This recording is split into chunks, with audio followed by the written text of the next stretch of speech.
G'day folks, the old bold.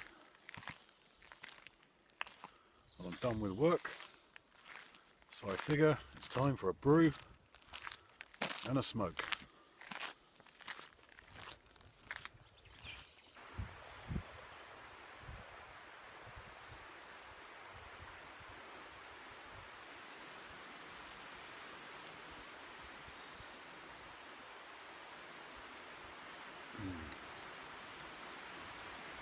Well, it's taken me about half an hour to brew this cup of coffee because I'm sitting in a spruce factory. It's been pissing down with rain for the last couple of days and everything is soaked. And the Sitka spruce brash that I'm sitting on mostly here is like a sponge, and it just sucks up the water. So inside my little firebox stove, it will take light okay eventually because there's so much oil in it, so much volatile oils, but it'll burn out almost immediately as well. So between the wet and the wood and the crappy little stove, it's taken me a while to get this brew, but it tastes all the better for it.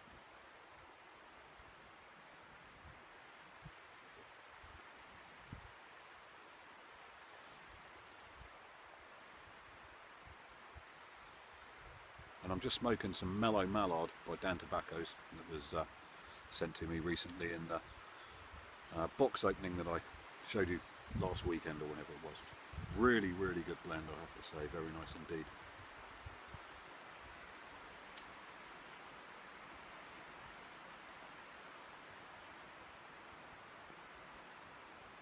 So hopefully, if my video editing skills are, are getting better, I will have stitched a couple of these videos together, and you would have had, before we got here, a nice little drive through Dartmoor, which is where I am.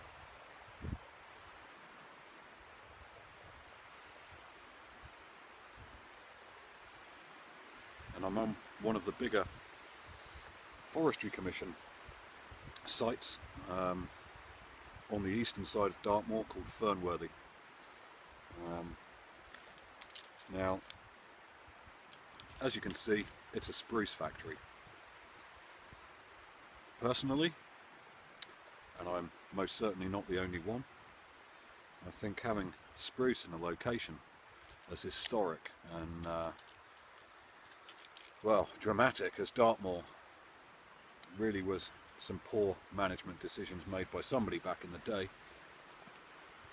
Now, I don't know how old this forest is, but I would imagine it was planted between the wars. And the Forestry Commission was actually created after World War I to ensure that Britain never ran out of timber in the event of another war.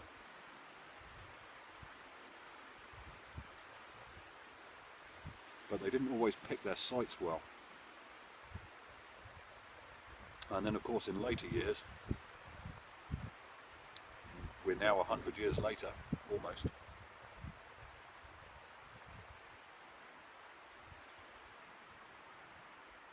Priorities have changed, and nowadays we wouldn't dream of putting a Sitka spruce factory like this in such a precious landscape as Dartmoor.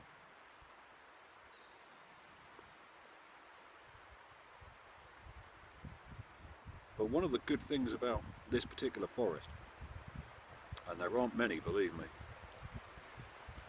is that because of its remoteness and inaccessibility and the costs of actually coming here to harvest, what they've actually started doing here is a much longer rotation, so you get to see Sitka spruce start to become what it ordinarily would be in its native environment in the Pacific Northwest, which is not something you ever really see here in Britain, because usually Sitka spruce is harvested at maybe 60 years at most. So you never get to see, well, what fantastic trees they can actually grow to be. But I'm going to finish my coffee and I'll show you around a little bit more and show you just what I mean.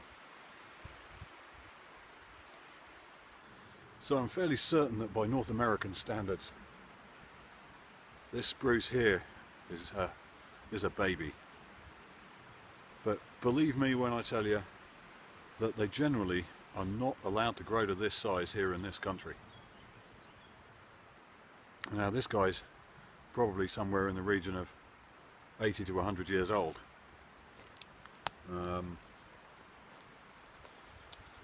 Possibly a little less, but not much less, I'd say.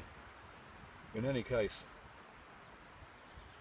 one of the issues is that most of the sawmills in this country can't cope with something this size, because they're so used to, and the market's so geared around this fast rotation spruce, that when you get big old trees like this, you have a hard job trying to find someone to process it into timber. But got another one right here.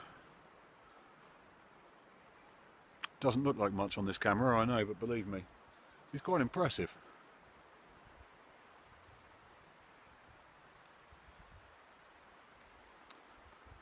So there you go, and you can see all of this younger stuff around me here as well. So this is the regen that's coming, that will eventually replace these big boys. But I'm just going to take you down the road a little bit. Well, in actual fact, I can maybe show you right here. So we've got the remnants here of what was probably an old shepherd's hut with a tree going right up through the middle of it. And what this pretty much illustrates is that when the Forestry Commission came along to plant the forest here, probably, as I say, 100 years ago, they would have, the government would have cleared everyone off the land. So there would have been a thriving community here on Dartmoor in this area at one point. And what will have happened is the government has determined that they were going to put forest here. And if you had your house or your land and your small holding or whatever else, it was pretty much screw you. So everywhere around here you get a lot of these ruins inside the forest, which were just the reminders of a community that once was living here.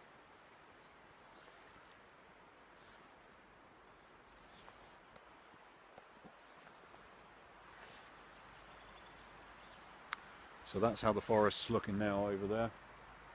Quite a bit of space between those trees. But I'll just take you up the road and I'll show you something else. So, the structure that I'm standing in at the moment is the foundations of an old house. This probably goes back to the Bronze Age. So this thing is thousands of years old. And this landscape here in Dartmoor is literally littered with these things.